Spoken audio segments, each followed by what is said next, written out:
अस्सलाम वालेकुम दोस्तों, खबर सामने आई है कि सऊदी अरब पाकिस्तान की पूरी रेकॉर्डिंग कान ही ख़रीदना चाहता है।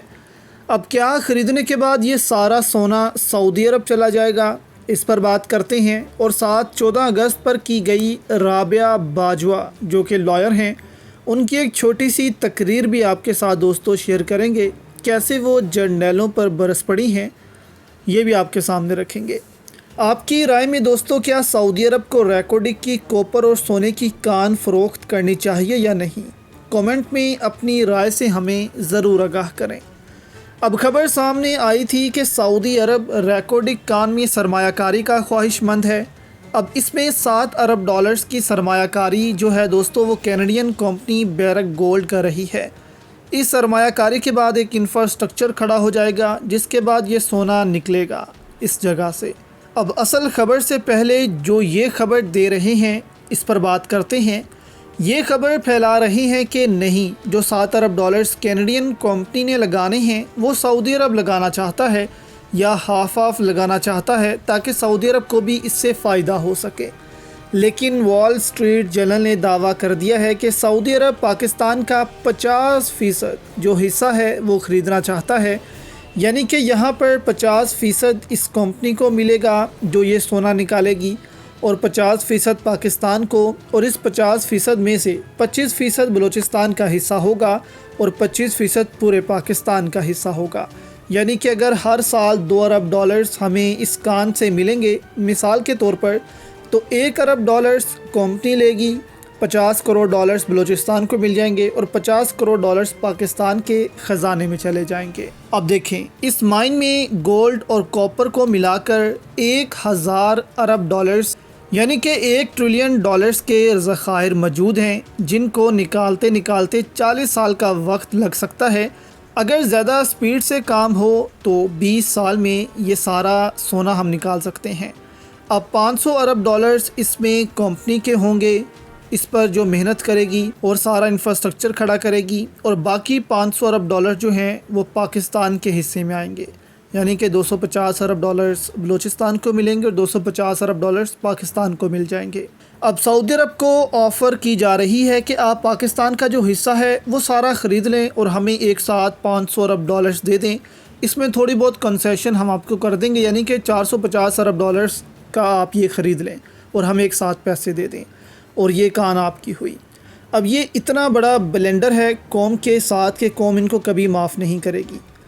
मिसाल के तौर पर अगर 500 अरब डॉलर्स ये हमें दे भी देते हैं और ये लेकर हम इस कान को छोड़ देते हैं। अब सऊदी अरब जब इस कान का मालिक बन जाता है तो पता लगता है कि इस कान में 1000 अरब डॉलर्स के ज़खायर नहीं बल्कि 3000 अरब डॉलर्स के ज़खायर मौजूद हैं, या इससे भी ज़्यादा ज़खायर मौजूद हैं। तो सऊदी अरब की तो यहाँ पर मौजें लग जाएंगी। इसको तो 1500 अरब डॉलर्स यानी कि 1.5 ट्रिलियन डॉलर्स का यहाँ पर फ़ायदा हो जाएगा, क्योंकि अभी सिर्फ एस्टिमेटेड ज़खायर बताए गए हैं कि 1000 अरब डॉलर्स के यहाँ पर ज़खायर हैं, लेकिन रिकॉर्डिंग में यहाँ से कहीं ज़्यादा ज़खायर मौजूद हैं।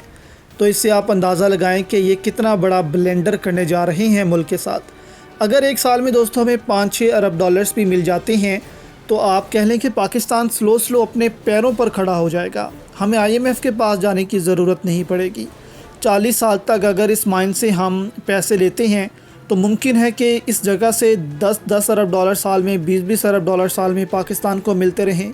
तो आप अंदाज़ा लगाएं कि इससे पाकिस्तान किस कदर तरक्की कर सकता है। लेकिन अगर एक साथ ही हम इसको खा जाएं सोने के अंडे देने वाली मुर्गी की तरह, तो इसका हमें नुकसान ही होगा।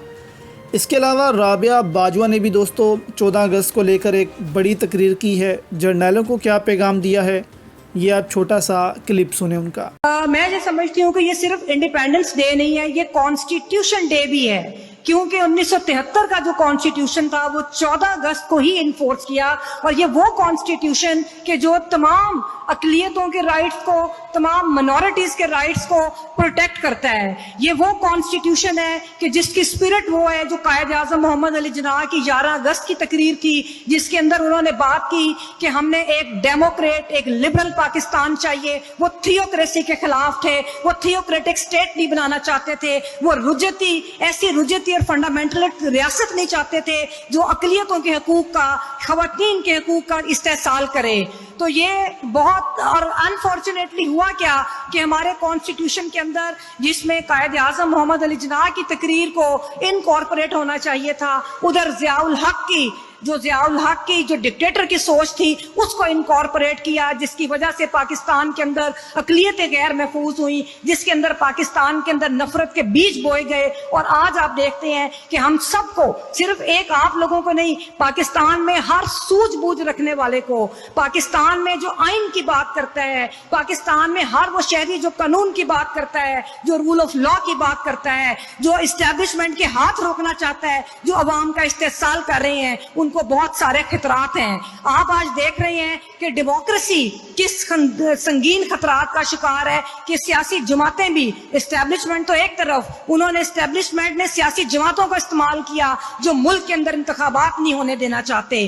तो ये सब जो मामलात हैं उसको भी हम लोगों ने मिलजुल के, हमने अपने मुल्क का तहफ़्फ़ुज़ करना है। ये मुल्क आपका मुल्क है, ये मुल्क हमारा मुल्क है, ये हमारी धरती है, ये हमारा खून है इसके अंदर। ये किसी एस्टेब्लिशमेंट का, किसी जर्नैल का मुल्क नहीं, ये पाकिस्तान के शहरियों का मुल्क है। और पाकिस्तान के शहरियों का जो मुल्क है उसको सब पाकिस्तानियों ने अक्रॉस द बोर्ड, चाहे वो किसी भी मजहबी कम्युनिटी से ताल्लुक रखते हैं, चाहे वो मुसलमान हैं, चाहे वो एथिस्ट हैं, चाहे वो नॉन बिलीवर्स हैं, लेकिन अगर पाकिस्तान के वो शहरी हैं तो ये पाकिस्तान का आइन जो है वो उनका तहफ़्फ़ुज़ करता है। आपने देखा कि हमारी अदलिया का किरदार भी कोई ऐसा काबिल फख्र नहीं। पाकिस्तान में जब तक जागीरदारी निज़ाम है, आप जानते हैं कि पाकिस्तान, हमारे जो इंतहाई काबिल एहतराम साबिक सदर supreme court bar association Abid Hasan Minto साहब की एक पटिशन पिछले 25 साल से, जो लैंड रिफॉर्म्स की पटिशन है, वो 25 साल से सुप्रीम कोर्ट में पेंडिंग है। कैसी सुप्रीम कोर्ट है ये, कैसे अदारे हैं कि जो हमारा तहफ़्फ़ुज़ नहीं कर सकते। ये भी अजीब बात है कि रिलीजियस फंडामेंटलिज्म भी हो, ये बड़ी अजीब बात है कि जागीरदारी भी हो, और हम फिर भी कहें कि मुल्क में जमहूरियत है।